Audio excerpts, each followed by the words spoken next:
إياك نعبد وإياك نستعين اهدنا الصراط المستقيم صراط الذين أنعمت عليهم غير المغضوب عليهم ولا الضالين آمين.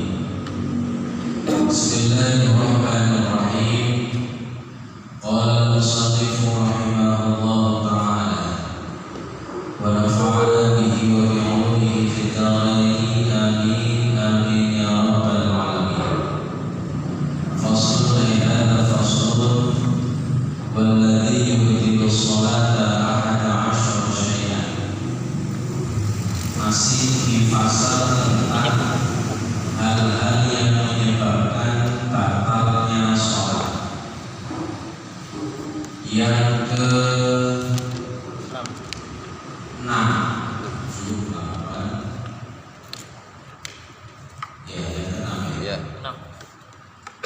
yang ke-6 wataghyirun niyati dan berubahnya niat. Misalnya bi ayyan yalfuja minas sholati, misalnya niat keluar dari sholat. Contohnya gimana? Misalnya nih, kita lagi nunggu tamu, ya, tamunya ditunggu, ya, misalnya jam 1. Kebetulan kita belum sholat itu dulu. Jam 2 nggak datang, padahal kita nungguin nanti biar sholatnya bareng lah. Soalnya tadi ketinggalan jamaah di masjid itu. Pengen kalau sama tamunya jam 1 datang langsung diajak sholat.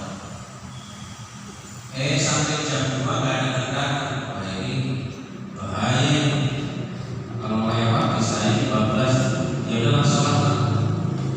Nanti kalau dia datang saya batalin. Ini namanya niat membatalkan sholat dengan menggantungkan sesuatu. Meskipun orangnya belum datang, maka sholatnya nggak sah.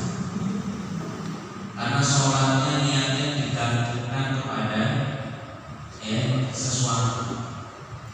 Atau ibu-ibu kan kadang itu sholat kalau hujan batalin, nah gitu ya, daripada jemuran anuan basah lagi, udah penuh-penuh nih sholat.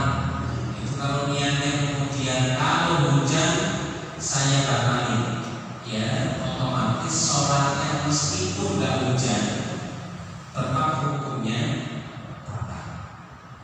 Itu namanya taghyirun niyah. Atau ya merubah anunya, ain sholatnya, jadi bentuk sholatnya. Jadi masuk masjid, ya, mau sholat jamaah zuhur kan masuk itu bisa tahiyatul masjid, bisa qobliyah. Pas masuk niatnya tahiyatul masjid, tapi pas melirik jam bermil lagi, qobliyah aja, qobliyah aja. Nah itu juga masuk kategori merubah niat dari tahiyatul masjid menjadi qobliyah masjid, ya, qobliyah masjid. Zuhur. Qobliyah zuhur. Nah itu batal itu, ya, karena merubah niatnya dari satu sholat. Karena taghyirun niyah itu harusnya dilakukan ketika awal sholat, ya, jangan diubah-ubah. Itu namanya taghyirun niyah, merubah niat. Yang berikutnya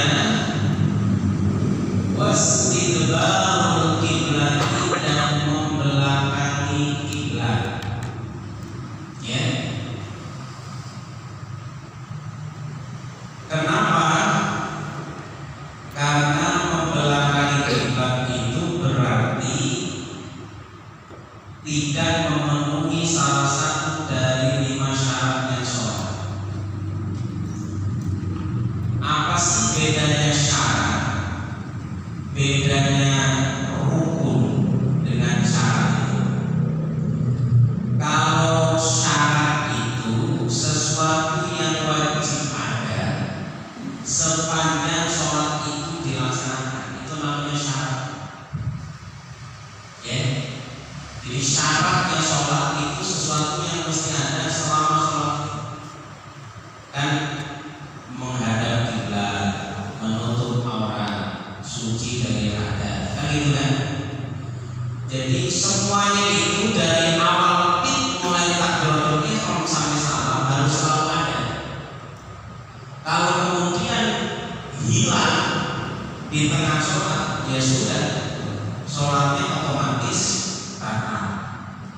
Nah, membelakangi kiblat itu berarti menggugurkan, menghilangkan salah satu syarat, yaitu istiqbalul kiblat, menghadap kiblat.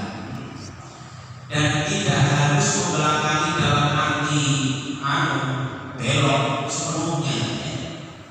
Ini kan kiblat, membelakangi itu begini, ya. Tidak harus begitu. Yang mungkin masih ingat saya contohkan, ketika kiblatnya sama, kakinya maju satu, ya, yang mana? Kayaknya ini ya, tumben, ya. Jadi kalau sholat kemudian kakinya agak ke depan satu, berarti kiblatnya berubah berarti ke sana. Sama ini udah jauh banget nih, udah jauh banget, ya. Atau yang kedua, nggak perlu menghadap membelakangi kiblat, badannya goyang-goyang ini aja udah merubah arah kiblat. Kan begini berarti, kalau begini kan. Dan ada kan orang yang sholatnya begini kan, goyang-goyang, ada yang begini, banyak sholat begini, ya. Kayaknya habis ngobrol gitu. Ya, jadi karena yang penting itu ini, ya, bagian ini, bagian depan ini. Atau ketika salam, ya, kalau salam itu kan sebetulnya yang nengok ininya saja. Tapi assalamualaikum warahmatullahi wabarakatuh. Nah, sambil salam gerak, ininya gerak. Assalamualaikum. Nah, itu yang membatalkan. Makanya kalau salam itu ya ininya saja. Assalamualaikum. Assalamualaikum. Ini aja. Ini jangan. Intinya wasdibabul kiblat itu adalah merubah arah kiblat, kecuali kita sholat di satu kampung yang kita baru ada di sini. Ketika nanya sama orang kampung, Pak, kiblatnya mana? Solo. Kita sholat. Pas kita di dalam sholat, ada orang datang.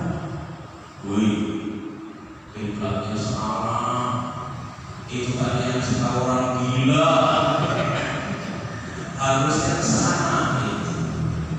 Karena kita percaya dengan yang ini, karena kebetulan ini anunya, tuan rumahnya, ya. Akhirnya kita belok.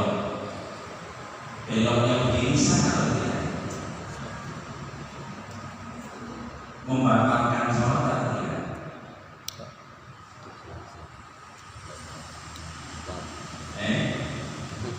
Batal. Jadi udah begini, terus ada info nih. Wih, kan situ belok. Batal. Batal kan? Batal kan? Ayo. Ini kalau dulu Nabi ketika sholat ngadep Baitul Maqdis mengikrah jadi kan di tengah sholat, ya, kemudian turun wahyu fawal diwajahkan syatrul masjidil haram, diubah, ya. Kan kalau nggak salah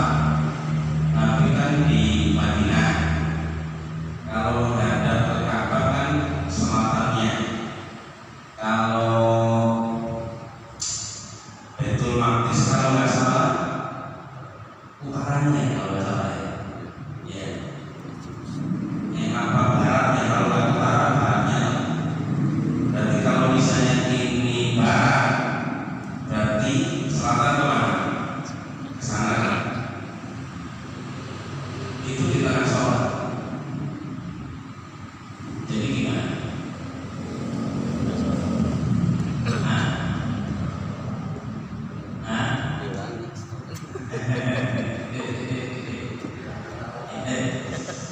Iya.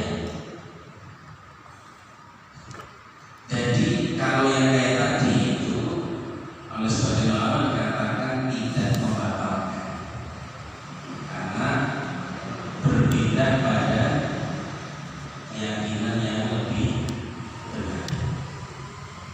Jadi merubah karena kiblatnya adalah karena itu tadi. Ya. Makanya al-yakin itu di dalam teks sumbernya ada di dalam bab al-yakin la yazalu bisyak, soal yakin. Ini yang ke berapa nih? 7. Wal aklu,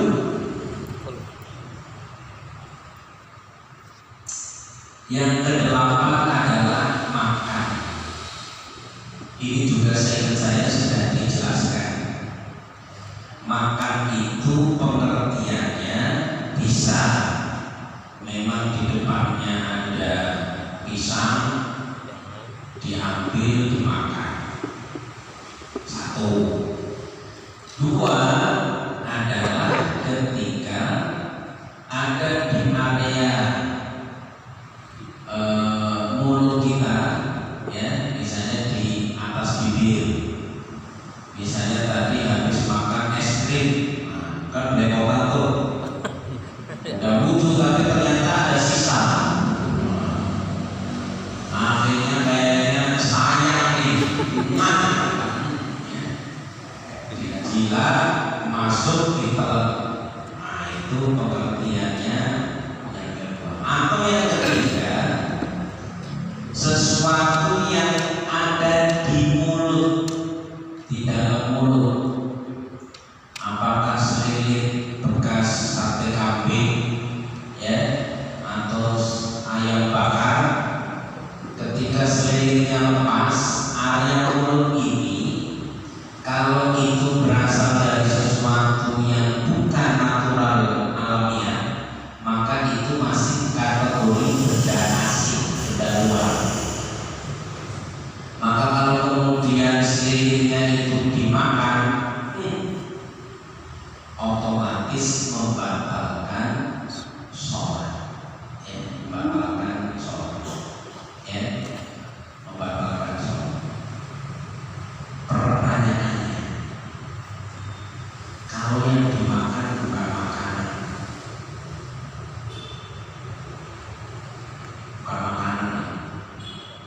apa misalnya? Kemarin ada jamaah itu anaknya ngelem magnet ditelan. Misalnya, ya, yang ketelan itu bukan sate kambing, lereng gitu, batal kan?